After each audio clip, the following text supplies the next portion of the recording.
وبرکاتہ۔ ریڈیو قطر آپ سے مخاطب ہے۔ سیف الرحمان سے آج کا دوسرا نشریہ سماعت فرمائیے۔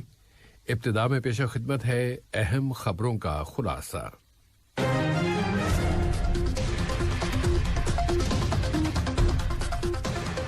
نائب وزیر اعظم و وزیر خارجہ نے جمہوریہ قازقستان کے وزیر خارجہ کے ساتھ دو طرفہ تعلقات و تعاون کا جائزہ لیا ہے۔ قطر نے ایک مرتبہ پھر اپنے اس موقف کو دہرایا ہے کہ شام میں منصفانہ طور پر اقتدار کی منتقلی ہو اور شامی پناہ گزینوں کو بحفاظت اپنے وطن واپس آنے دیا جائے۔ اور دوحہ میں افغان امن مذاکرات کا تیسرا دور شروع ہو گیا ہے۔ سامعین، یہ تھا اہم خبروں کا خلاصہ، اور اب پیش خدمت ہے ریڈیو قطر سے آج کا دوسرا مفصل نشریہ۔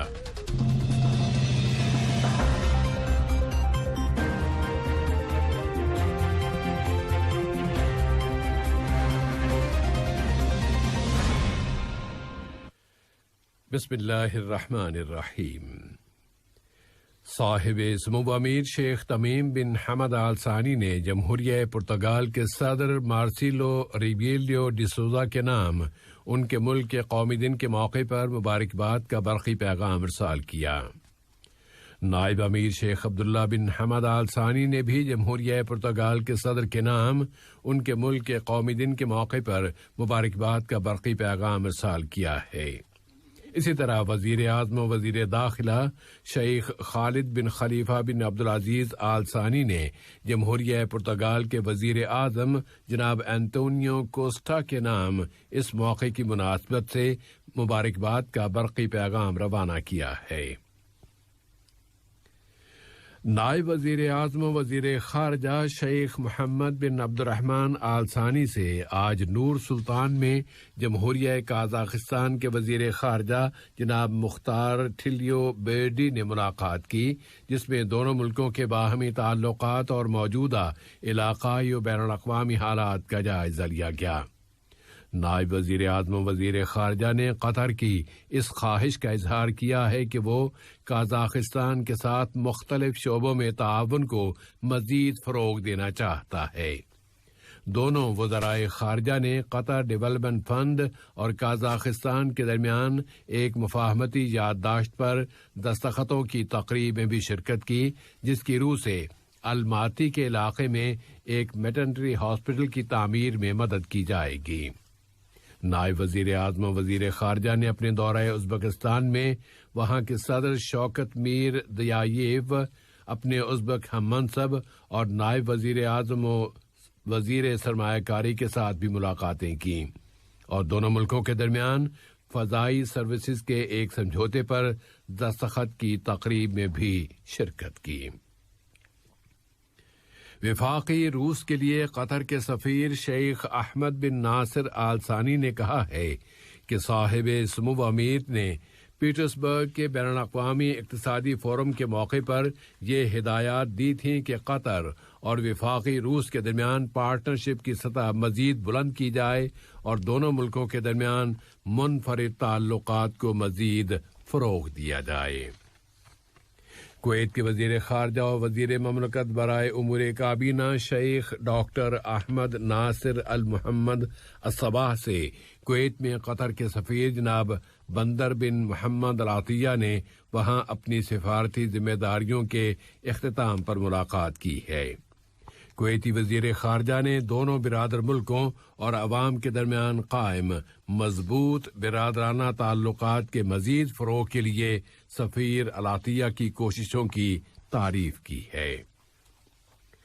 معاون وزیر خارجہ اور وزارت خارجہ کی ترجمان محترمہ لولوا الخاطر نے قطر کے اس موقف کو ایک مرتبہ پھر دہرایا ہے کہ شام میں منصفانہ طریقے سے اقتدار کی منتقلی ہو اور شامی پناہ گزینوں کو محفوظ طریقے سے اپنے وطن واپس آنے کی اجازت دی جائے۔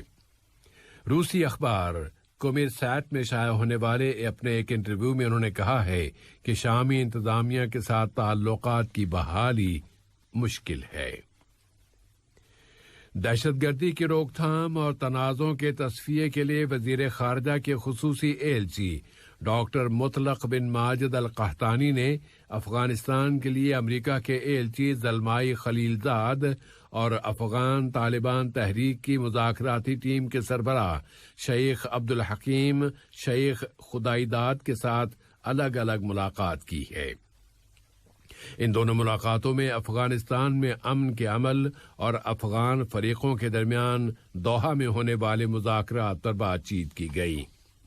قطر کی ان کوششوں کے ساتھ ہی دوحہ کی میزبانی میں افغان حکومت اور طالبان تحریک کے درمیان مذاکرات کا تیسرا دور شروع ہو گیا ہے اور سب لوگ امن کی بحالی کے لیے قطر کی کوششوں کی اہمیت پر متفق ہیں۔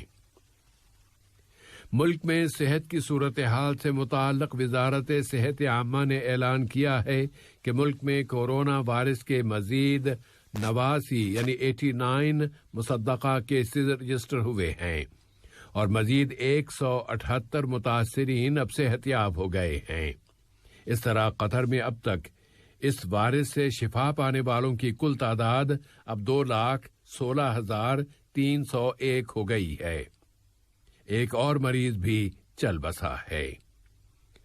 اس اثناء میں اینٹی کووڈ-19 ویکسینیشن مہم کے دوران جہاں اب تک ویکسین کی 2,700,000 سے زائد ڈوزز دی جا چکی ہیں، قطر اس وبا کے اثرات پر قابو پانے میں کامیابیاں حاصل کرتا جا رہا ہے اور متاثرین کی تعداد میں مسلسل کمی آتی جا رہی ہے۔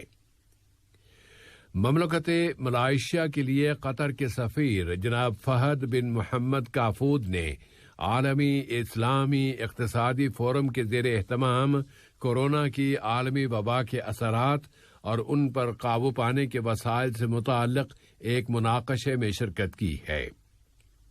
انہوں نے اس موقع پر قطر اور ملائیشیا کے درمیان تعلقات کے فروغ کا ذکر کرتے ہوئے بتایا ہے کہ قطر نے اس وبا سے متاثر ہونے والوں کی مدد کے لیے متعدد منصوبے پیش کیے ہیں اور ان منصوبوں کے ذریعے محتاجوں کو ہزاروں فوڈ پیکٹس تقسیم کیے ہیں۔ فلسطین میں قابض اسرائیلی فورسز کے جرائم جاری ہیں اور مغربی کنارے کے شہر جنین میں اسرائیل کی اسپیشل فورسز نے کل رات اس شہر پر چڑھائی کر دی اور اس موقع پر ہونے والی جھڑپ میں 3 فلسطینیوں کو شہید کر دیا گیا۔ فلسطینی وزارت صحت نے بتایا ہے کہ 2 شہداء اور فلسطینی فوجی سراغ رسانی کے ادارے سے تعلق رکھتے تھے، جبکہ تیسرا شہید جمیل محمود العموری تحریک جہاد اسلامی کے القدس بریگیڈ سے تعلق رکھتا تھا اور اسے حال ہی میں رہا کیا گیا تھا۔ شہیدوں کے گھر والوں نے انتہائی صبر کے ساتھ اس کارروائی کو برداشت کیا ہے اور ایک شہید کی والدہ ادہم علیوی نے کہا ہے کہ ہم اسرائیلی قبضے کے سامنے ڈٹے رہیں گے۔ ایران کے اعلی مذاکرات کار عباس عراقجی نے کہا ہے کہ اب ویانا مذاکرات کا اگلا دور آئندہ ہفتے ہوگا اور یہ کہنا قبل از وقت بات ہوگی کہ آیا وہ دور آخری ہوگا یا نہیں۔ ادھر برطانیہ، جرمنی اور فرانس نے اپنے ایک مشترکہ بیان میں ایران سے کہا ہے کہ وہ ایٹمی سمجھوتے کی مکمل پابندی کی طرف واپسی کے اس موقع کو غنیمت جانیں۔ امریکا کے صدر جو بائیڈن آج انگلینڈ کے جنوب مغربی علاقے کورنوال میں واقع سینٹ ایوز گاؤں میں گروپ 7 کی سربراہ کانفرنس میں شرکت کر رہے ہیں اور اپنی اس شرکت سے تھوڑی دیر قبل بائیڈن نے اپنے اس عہد کا اظہار کیا ہے کہ امریکہ دنیا کی قیادت کی طرف واپس آ جائے گا۔ اور فرانس کے صدر ایمینوئل میکرون کو مارے جانے والے تمانچے کو 2 روز گزر گئے ہیں، لیکن فرانس میں اس واقعے پر ہونے والی بحث کا سلسلہ تھمنے کا نام نہیں لے رہا۔ خاص طور پر فرانس کے اگلے انتخابات کے پس منظر میں صدر کے مخالفین یہ سوال اٹھا رہے ہیں کہ یہ واقعہ کس حد تک صدر کو ریفیوز یا مسترد کر دینے کا اظہار ہے۔ ادھر فرانسیسی سیاسی ماہرین متنبع کر رہے ہیں کہ یہ تھپڑ اس غصے کی واپسی کا اشارہ بھی ہو سکتا ہے جس میں وہاں یلو جیکٹ نامی تحریک چلائی گئی تھی، لیکن پھر وہ تحریک کورونا کی وجہ سے دب گئی تھی۔ صدر بش کا جوتا ہو یا صدر مخغوں کا تھپڑ بہت لمبے عرصے تک یا شاید ہمیشہ ہی یاد رکھے جائیں گے۔ یہ اور بات کہ ان دونوں واقعات کے اثرات محدود ہی رہیں گے۔ آج کا یہ نشریہ ختم ہونے سے قبل اہم خبروں کا خلاصہ ایک مرتبہ پھر سماعت فرما لیجیے۔ السلام علیکم دوستوں، میں ہوں شیخ نور۔ مجھے امید ہے کہ ویڈیو آپ کو انفارمیٹو لگی ہوگی۔ اسی طرح قطر اپڈیٹ آتے رہنے کے لیے میرے یوٹیوب چینل گپ ship with Sheikh Noor YouTube channel کو سبسکرائب کیجیے اور اس ویڈیو کو لائک، کمنٹ اور شیئر ضرور کیجیے۔ Thank you.